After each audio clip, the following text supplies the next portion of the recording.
क्या कोई जज इतना बड़ा ब्लंडर कर सकता है कि हाईकोर्ट को कहना पड़े आपको लॉ की बेसिक नॉलेज नहीं है और यहां तक कि ट्रेनिंग पर भेजने का आदेश भी देना पड़े? जिस मामले की वजह से हाईकोर्ट ने यह कहा, पहले हम उस मामले को समझते हैं, देन फिर हम पता लगाएंगे कि आखिर ऐसा क्यों कहा। तो देखिए, दरअसल क्या था कि ग्वालियर जिले के अंतर्गत बिलेटी गांव के एक भूमि का विवाद था, जो सिविल जज सीनियर डिवीजन के यहाँ पे चल रहा था। ये सिविल सूट जो है मुन्नी देवी के द्वारा फाइल किया गया था, टाइटल डिक्लेरेशन, विभाजन के लिए, बंटवारे के लिए और साथ ही साथ परमानेंट स्टे के लिए।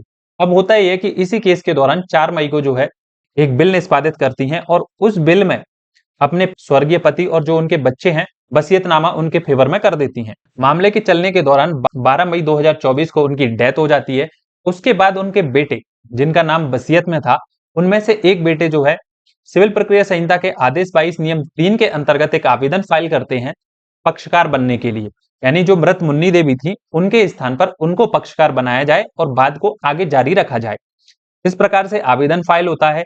जब आवेदन फाइल होता है तो जज साहिबा जो है उस आवेदन को रिजेक्ट कर देती हैं।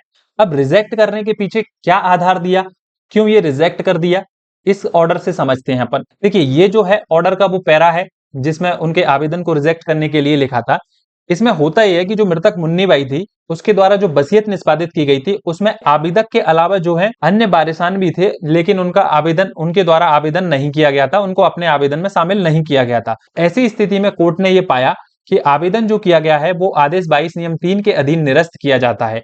और यहाँ पर एक और चीज जो जज ने की वो ये की, मामला जो था वो प्लेंटिफ के विटनेस यानी गवाही कराने के लिए मामले की अगली डेट लगा दी। यानी शॉर्ट में समझे तो होता ही है कि वसीयत के आधार पर आवेदक ने अब आवेदन किया मामले में पक्षकार बनने के लिए, लेकिन उस वसीयत में अन्य भाइयों यानी अन्य बच्चों का भी नाम था, लेकिन उन्होंने आवेदन नहीं किया था। जब उन्होंने आवेदन नहीं किया था तो इस बेसिस जज का यह कहना था कि देखिए, आदेश 22 नियम 3 के अंतर्गत यह आवेदन निरस्त किया जाता है क्योंकि अन्य वारिसान ने आवेदन इसमें नहीं किया है, और प्रकरण जो था वो वादी साक्ष्य के लिए प्रकरण को नियत कर दिया। अब मामला जो है तो मध्य प्रदेश हाईकोर्ट की ग्वालियर बेंच के सामने पहुंचा। तो हाईकोर्ट ने जो है Madhya Pradesh high court division bench के और सुप्रीम कोर्ट के कुछ जजमेंट के बेसिस पे इस चीज पे ओपिनियन बनाया कि देखिए, जब तक प्रतिवादी या जो प्रत्यार्थी रहते हैं उनके द्वारा बिल के संबंध में यानी बिल के निष्पादन के कपट या दुर्संधि के आधार पर चैलेंज नहीं किया जाता है, बिल विवादित नहीं होती है, तब यदि निष्पादित बिल में जिन पक्षकारों के नाम होते हैं तो वो आवेदन करके मृतवादी के स्थान पर प्रतिस्थापित किए जा सकते हैं। ठीक है। और इस प्रकार से ट्रायल कोर्ट ने उस आवेदन में प्रतिस्थापित ना करके यानी उसको रिजेक्ट करके एक त्रुटि कारित की।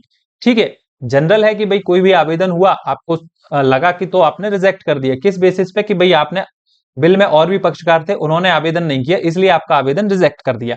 अब यहाँ पे देखिए, सबसे बड़ी गलती क्या हुई इस ऑर्डर में जो हमने देखा था, उसमें कोर्ट ने स्पेशली ये मेंशन किया कि हमने पूरे आपके आदेश को देखा जो 8/1/2025 को सीनियर डिवीजन सिविल जज के द्वारा पास किया गया था। उस आदेश का अवलोकन करने पर हमने ये देखा कि देखिए, कोई भी आवेदन जब रिजेक्ट कर दिया आदेश 22 नियम 3 के अंतर्गत, तब बाद में कोई भी वादी नहीं रहा। देखिए, आपने आवेदन रिजेक्ट कर दिया, उसके बाद में कोई भी वादी नहीं रहा, क्योंकि जब वादी जिसने आवेदन किया था पक्षकार बनने के लिए, उसको आपने पार्टी तो बनाया नहीं। तो ऐसी स्थिति में आपका जो मामला है वो अबेट हो जाएगा, यानी जो आपने रिजेक्ट किया उसके बेसिस पर अबेट हो जाएगा, समाप्त हो जाएगा। लेकिन ट्रायल कोर्ट ने क्या किया कि इस मामले को समाप्त ना करके क्या किया, अगली डेट लगा दी प्लेंटिफ एविडेंस की, यानी कि वादी साक्ष्य के लिए अगली दिनांक नियत कर दी। जब आवेदन रिजेक्ट कर दिया, बाद में वादी ही नहीं है जिसने मामला फाइल किया है, और आप उस मामले में साक्ष्य के लिए डेट लगा रहे हो, तो कैसे पॉसिबल होगा। तो यही सबसे बड़ी वजह रही जिसकी वजह से हाईकोर्ट को यह बोलना पड़ा कि जो आपके सिविल जज सीनियर डिवीजन के जो प्रिसाइडिंग ऑफिसर हैं ट्रायल कोर्ट के, देखिए यहां पे उनका नाम भी लिखा था, नाम हमने इसलिए छुपा दिया है कि देखिए, किसी भी जज से कभी कुछ गलतियां हो जाती हैं, हो सकता है उस मामले में उनको जानकारी ना रही हो, क्योंकि देखिए लॉ एक तरीके से बहुत बड़ा है, स्पेशली सिविल वाले जो मैटर्स रहते हैं उसमें हर कोई व्यक्ति अच्छा नहीं होता है। और इस वीडियो को बनाने का उद्देश्य जो है, जो लोग अभी सिविल जज की तैयारी कर रहे हैं या जो एडवोकेट हैं, उनको ये मैसेज देना है कि भाई आपको लॉ अच्छे से पढ़ना है, क्योंकि कभी कभी क्या है, आप कल को जज बन भी गए या किसी पोस्ट पर पहुंच गए, जब आपको कानून की सही जानकारी नहीं होगी तो इसी प्रकार की गलतियां आपसे भी हो सकती हैं। तो इसीलिए हमने उनके नाम को यहाँ पे हाइड कर दिया है। तो कोर्ट ये कहता है कि देखिए, आपके जो प्रिसाइडिंग ऑफिसर हैं उनको लॉ की बेसिक नॉलेज भी नहीं है, और उन्हें ट्रेनिंग की जरूरत है, जोत्री में जिन्हें ट्रेनिंग पर भेजा जाए रिगार्डिंग टू प्रोसीजरल लॉ, यानी जो प्रक्रियात्मक विधि है उसकी ट्रेनिंग दी जाए। और इसके रिगार्डिंग क्या किया, इस ऑर्डर की एक कॉपी डिस्ट्रिक्ट जज को भेजी गई और साथ ही साथ जो डायरेक्टर है जोत्री के, जोत्री देखिए यहाँ पे क्या है, ट्रेनिंग कराती है सिविल जज की, मध्य प्रदेश के अंतर्गत वो संस्थान है, और हाईकोर्ट के रजिस्ट्रार जनरल को भी ये इस ऑर्डर की एक कॉपी भेजी गई। तो इतनी बड़ी गलती करने पर हाईकोर्ट को ये डिसीजन लेना पड़ा। तो यहाँ पे सीखने की बात यही है कि लॉ को बहुत अच्छे से पढ़ना है।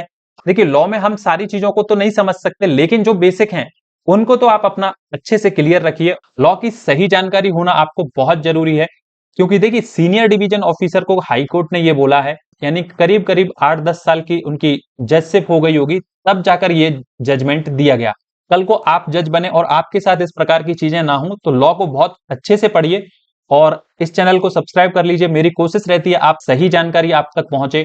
आपका कोई भी डाउट है तो नीचे आप कमेंट सेक्शन में पूछ सकते हैं, और यदि आपको ये जानकारी अच्छी लगी तो अपने दोस्तों के साथ इसे शेयर जरूर कीजिएगा।